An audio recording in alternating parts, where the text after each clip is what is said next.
It was about a year ago whenever I first read Tatami Galaxy by Tomihiko Morimi. Garlin 1. And now this book has stuck with me like a popcorn kernel caught in my gums because I just can't help but keep thinking about it and its themes and what all it dives into. This is going to be spoiler free. I just kind of want to talk about what I took away from the book in terms of its meaning, its messaging, its themings, but I won't really spoil any of the actual events within the book. I think those deserve to be experienced firsthand. The overall plot follows our main character, Watashi, and Watashi is in his third year of college. And when the story starts, it begins with an internal monologue of Watashi, and he is lamenting his life up to this point, specifically in regards to his college career.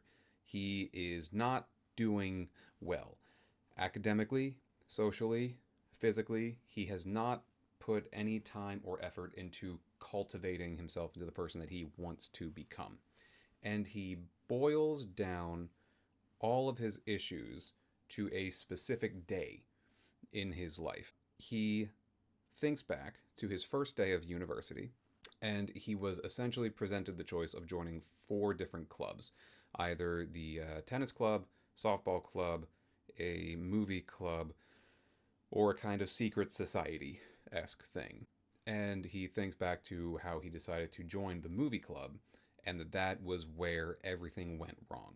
He ended up becoming friends with this person named Ozu, who is a kind of chaotic force within his life. Ozu is constantly getting him dragged into situations that Watashi doesn't really want to be a part of.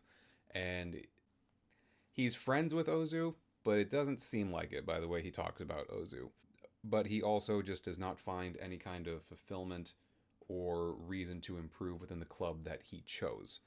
And you get to see his life currently as a third year and what joining the movie club has essentially brought about for him and what he's done in the movie club, which is not a lot. And the book is structured in such a way that there are basically four short stories, kind of. So it's broken up into four sections. And what I find very fascinating about it, and something that I loved, was that each chapter is a different reality. So chapter 1 starts with him lamenting his past decisions, and chapter 2 starts in the exact same way, but this time he joined the tennis club. I actually forget the order. It's been about a year since I read the book. But he joins a different club in this particular reality. And that ends up being the case for all four sections of the book. So each chapter is a different reality in which he joined a different group. And what I found fascinating about this is that he blamed the club that he joined for why he's so miserable, why he had so much wasted time in his life. But we find that in each chapter, he's just as miserable, just as listless in his life as in the last one. And it showcased to me how fixated that this particular character is on a past mistake, preventing him from making anything better now. He has become so fixated on this perceived mistake that he made that he wastes his potential, and he realizes that he has wasted his potential, but he's kind of misdiagnosing the problem. He is thinking that it is because of this decision that he made instead of trying to live in the present and make the best of what he has now. And I think that that can really speak volumes to issues that some people have, myself included, where it can be so easy to get caught up in those past mistakes and let that stop you from moving forward.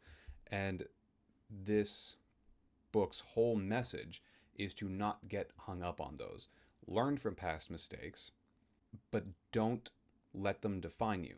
Don't let them become your forever reality, because you are living in the present and can make changes now. And I think that the way the story is told encapsulates that perfectly and beautifully. It is a book all about encouraging the reader to live in the moment. And we see that as Watashi eventually has an experience and finally grows within the fourth reality. And I think that it also kind of speaks to some aspect. I just couldn't help but like the way that I thought about it as I was reading it and had stuck with me was no matter which decision he did make, no matter that choice, in each reality, he is still himself. He's still Watashi. He's still the same guy in each reality that is self sabotaging, which I just find really fascinating. It kind of showcases through that narrative lens how pointless fixating on the past and being stuck in the past is. Our brains didn't evolve to live in the past, they evolved to be present in the moment and have some forethought and think about how our current actions can affect our future, not to live in the past and be stuck there because the past is fixed. It brought up to me a really fascinating concept in a different book that I'm reading through right now, the Alan Watts' The Way of Zen. There was a really fascinating point that was brought up in this book, just like in a philosophical sense, that just it was put into such a way where it kind of feels like I always knew it, but this gave me the words to think about it, where it can be so easy to believe our past selves more than our current selves or our future selves, because our past selves are fixed.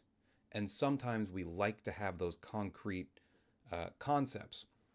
So if we see ourselves as this fixed concrete thing, it's so easy to see ourselves as our past selves because the past can't be changed. That is fixed. That is concrete.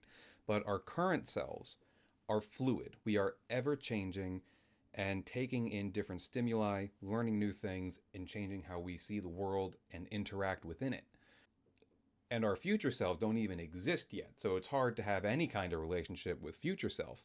But the past self is fixed, always there, always present, cannot be changed. And it's easy to always see ourselves as that past self because of it.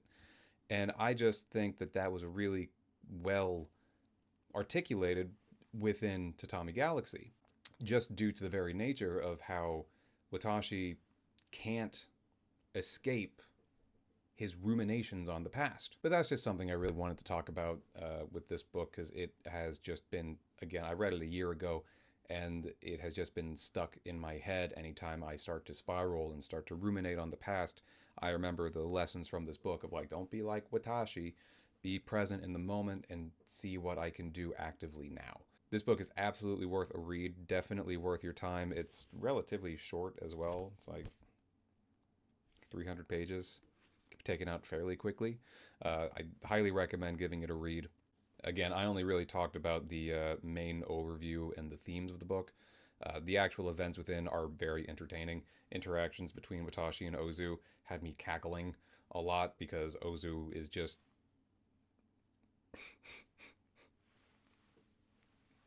he's a lot. Ozu could be a lot.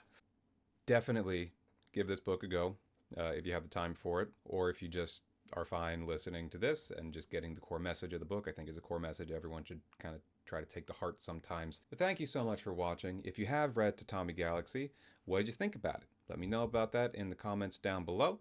Leave a like, leave a subscribe, YouTube things. Do that, please, and thank you.